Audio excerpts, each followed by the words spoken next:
நவராத்திரி 7ஆம் நாள் அம்மனுக்கு செய்ய வேண்டிய அலங்காரம், நிறம், கோலம், நெய்வேத்தியம், மந்திரம்.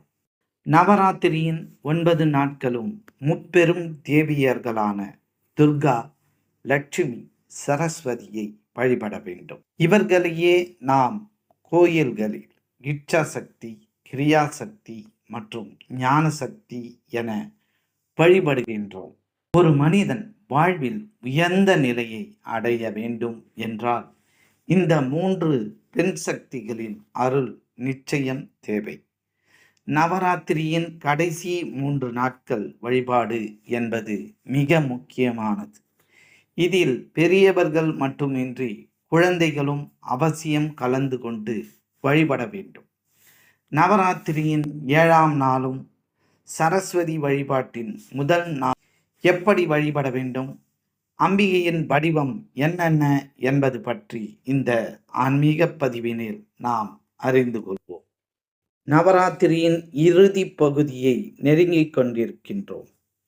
நவராத்திரியின் 9 நாட்களும் விரதம் இருக்க முடியாதவர்கள் கடைசி 4 நாட்கள் அல்லது 5 நாட்கள் விரதம் இருந்து அம்பிகையை வழிபடுவதால் நவராத்திரியின் 9 நாட்களும் விரதம் இருந்த பலனை பெறலாம். நவராத்திரியின் 7ஆம் நாளை மகா சப்தமி என குறிப்பிடுவதுண்டு.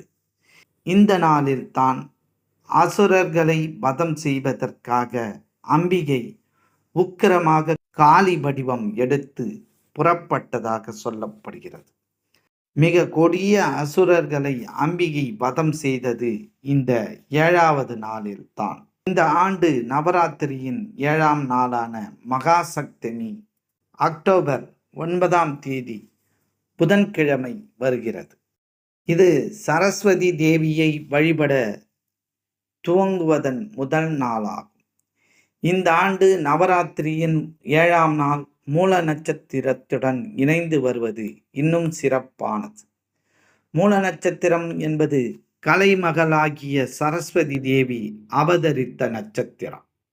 அவள் அவதரித்த நட்சத்திரத்திலேயே அவளுக்கு வழிபாட்டின் ஆரம்ப நாள் வருவது இன்னும் விசேஷமானது. இது கலைமகளின் அருளை முழுமையாக பெறுவதற்கு ஏற்ற நாளாக கருதப்படுகிறது. கலைமகள் வழிபாடு. நவராத்திரியின் கடைசி 3 நாட்கள் என்பது கலைமகளை வழிபடுவதற்குரிய நாட்களாகும். ஞானம், கல்வி, கலைகள், பேச்சு ஆகியவற்றில் அதிக ஆற்றலை பெற்று தேர்ச்சி பெறுவதற்கு கலைமகளின் அருள் நிச்சயம் தேவை. ஒருவர் வாழ்வில் ஏற்படும் பிரச்சனைகள், சவால்கள் ஆகியவற்றை சமாளித்து தொடர் வெற்றிகள், முன்னேற்றம் ஆகியவற்றை பெற வேண்டும் என்றால் அதற்கு சரஸ்வதி தேவியின் அருள் நிச்சயம் தேவை. அப்படி நம்முடைய வாழ்க்கையில் இருக்கும் தடைகள், பிரச்சனைகள் ஆகியவற்றை விலக செய்யும் நாட்கள் என்பதால் நவராத்திரியின் கடைசி 3 நாட்கள் மிக முக்கியமானதாக கருதப்படுகிறது. நவராத்திரி 7ஆம் நாள் வழிபாட்டு முறை. அம்பிகையின் வடிவம் சாம்பவி, கோலம் சங்கு வடிவ கோலம், மலர் தாழம்பு, இலை தும்பை, நெய்வேத்தியம் எலுமிச்சை சாதம், சுண்டல் கொண்டக்கடலை சுண்டல், பழம் பேரிச்சை பழம், நிறம் இளம் சிவப்பு, ராகம் பிலஹரி ராகம். நவதுர்க்கை வழிபாடு 7ஆம் நாள். அம்பிகையின் வடிவம் காலராத்திரி தேவி. நெய்வேத்தியம் வெல்லம் கலந்த இனிப்பு உணவுகள், பால், மலர் பாரிஜாதம், நிறம் சிவப்பு. பலன் தீய சக்திகளிடம் இருந்து பக்தர்களை காப்பவள், பாவங்கள், தடைகள், ஆபத்துக்களை நீக்கி பக்தர்களுக்கு மகிழ்ச்சியை தருபவள், பக்தர்களை கவசம் போல் இருந்து காத்தருள்பவள். மற்றும் ஒரு ஆன்மீக பதிவில் நாம் அனைவரும் சந்திக்கும் வரை உங்களிடமிருந்து நன்றியும் வணக்கத்தையும் கூறி விடைபெற்றுக் கொள்வது ஸ்ரீ ஞானவாசல் ஸ்ரீனிவாசன். நன்றி, வணக்கம். எங்களுடைய பதிவு உங்களுக்கு பிடித்திருந்தால் லைக் பண்ணுங்க, ஷேர் பண்ணுங்க.